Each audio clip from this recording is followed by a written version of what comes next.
ये दास्तां है एक ऐसे हीरो की जिसने अपनी कॉमेडी से दर्शकों को खूब हंसाया तो कभी अपनी एक्टिंग से दर्शकों को रुलाया भी, लेकिन जब डांस किया तो सब कहने लगे यही है हीरो नंबर 1। नाम है गोविंदा। दुनिया मेरा घर है, बस स्टैंड मेरा अड्डा है, जब मन करे आ जाना, राजू मेरा नाम है और प्यार से लोग मुझे बुलाते हैं कुली नंबर 1। 90s के दशक में गोविंदा ऐसे स्टार थे जिसकी तूती बोलती थी। ऐसा स्टारडम रहा कि शायद ही ऐसा स्टारडम किसी एक्टर का रहा हो। सन 1999 में BBC न्यूज ऑनलाइन सर्वे से पता चला था कि गोविंदा फिल्म इतिहास के 10 सबसे मशहूर एक्टरों में से एक हैं। सबसे पहले तो मैं आपसे यही पूछूंगी कि आपने बहुत ही कम समय में शोहरत की बुलंदियों को छू लिया है। ये कामयाबी पाने के बाद आपको कैसा लगा?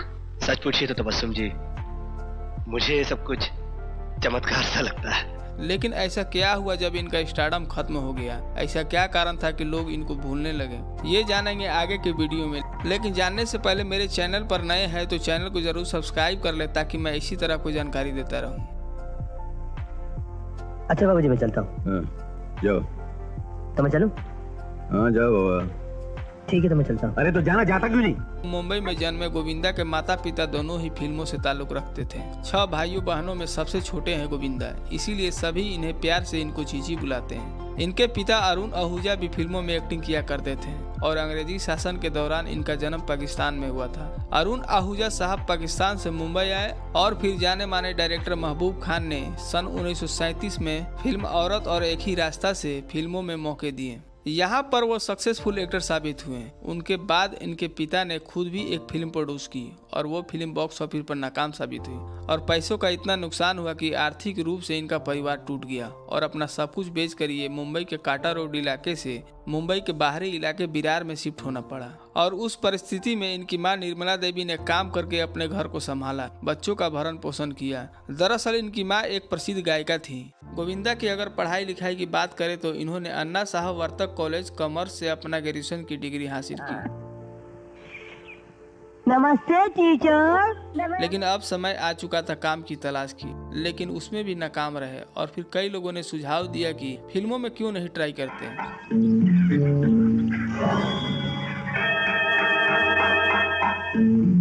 मैं आ गया। और फिल्म डिस्को डांसर देखने के बाद मिथुन दा के डिस्को डांस से इतने इंस्पायर हुए कि घंटों डांस की प्रैक्टिस कर अपना एक वीडियो कैसेट तैयार किया और प्रोड्यूसरों के ऑफिसों में जाकर बांटने शुरू किए। पहली जॉब एक खाद की एड से शुरू की और काफी संघर्षों के बाद सन 1985 में फिल्म इल्जाम से अपने करियर की शुरुआत की और फिर आई लव 86। और इस फिल्म से ये इतने मशहूर हुए कि लोगों ने मान लिया कि वाकई में ये सुपरस्टार है। इस फिल्म के I am a street dancer गाने ने रातों रात सुपरस्टार बना दिया और बहुत ही कम समय में तकरीबन 40 फिल्में साइन कर डाली, जो कि अपने आप में एक रिकॉर्ड है। भगवान कसम, क्या प्रोग्राम दिखा दिया तूने। इनके बड़े भाई कीर्ति कुमार खुद एक प्रोड्यूसर डायरेक्टर रहे और उन्होंने फिल्म बनाई सन 1988 में हत्या। इस फिल्म में गोविंदा की एक्टिंग को बहुत सराहा गया और ये फिल्म हिट साबित हुई। फिर तो जैसे इनके पास फिल्मों की जैसे लाइन लग गई, चाहे वो दरिया दिल हो या फिर खुद गर्ज, जीते हैं शान से या फिर मरते दम तक, गोविंदा नाम की आंधी कई एक्टरों को ले उड़ा। अब तुम स्टार बनने से कोई नहीं रोक सकता। And I bloody well mean it. Hey darling, come here. भैया फोटोग्राफ ले लो, ये कल के फिनोमेना है ये।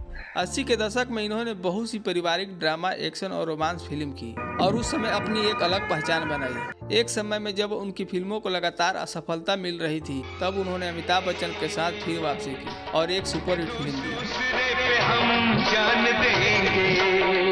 उसके बाद तो जैसे कमाल ही हो गया।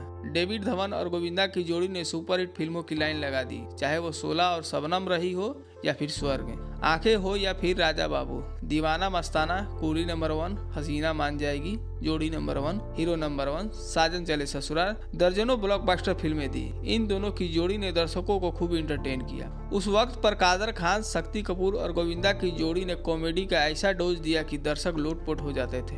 मैंने आपको कहीं देखा है। चल हट ठरकी। एक वक्त जब महानायक अमिताभ बच्चन का बुरा टाइम चल रहा था तब गोविंदा ने ही बच्चन साहब को बड़े मियां बनाकर उनकी मदद की थी। फिल्म के साथ साथ गोविंदा ने छोटे पर्दे पर भी धमाल मचाया। बड़े पर्दे की बात करें या फिर छोटे पर्दे की, गोविंदा ने दर्शकों को खूब एंटरटेन किया। और फिर वो हुआ जिसे गोविंदा का स्टारडम ही खत्म हो गया। फिल्मी करियर को पीक पर छोड़कर गोविंदा राजनीति में अपना करियर बनाने निकल पड़े। लेकिन जब उन्हें राजनीति में सफलता हाथ नहीं लगी तो उन्होंने फिर से बॉलीवुड में वापसी का प्रयास किया। लेकिन उनकी वापसी पर्दे पर अच्छी नहीं रही। उनकी सारी फिल्में या तो फ्लॉप हुई या फिर डिजास्टर। बाहर जाके कर, इधर ही हॉल में करूंगा।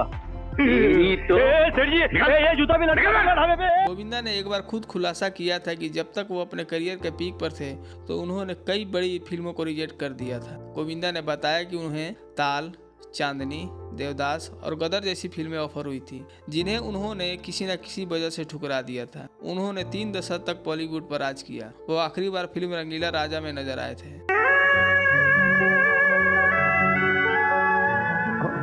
राजा बाबू, लगता है आपको ये लड़की पसंद है।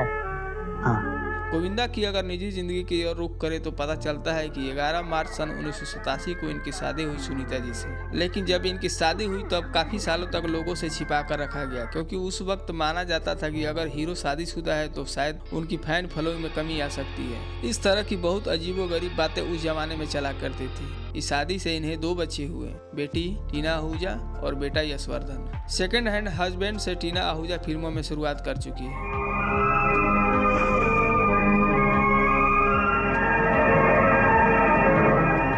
ना मैं पराई, टूट गए ना मुझसे तेरे सब रिश्ते। भले ही इनकी जिंदगी में कितने ही उतार चढ़ाव आए हों, लेकिन जब भी गोविंदा डांस करने के लिए उतरते हैं, अभिनय की अदा दिखाते हैं, तो सब यही कहते हैं कि हीरो नंबर 1 एक ही है, नाम है गोविंदा।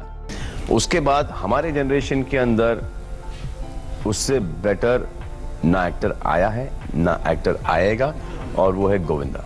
हिंदी फिल्म इंडस्ट्री के इतिहास में जब भी डांस और कॉमेडी का जिक्र हो तब गोविंदा का नाम सबसे ऊपर सुनहरे अक्षर में लिखा होगा। दोस्तों, मैं आशा करता हूँ आप सभी को ये वीडियो पसंद आया होगा। धन्यवाद।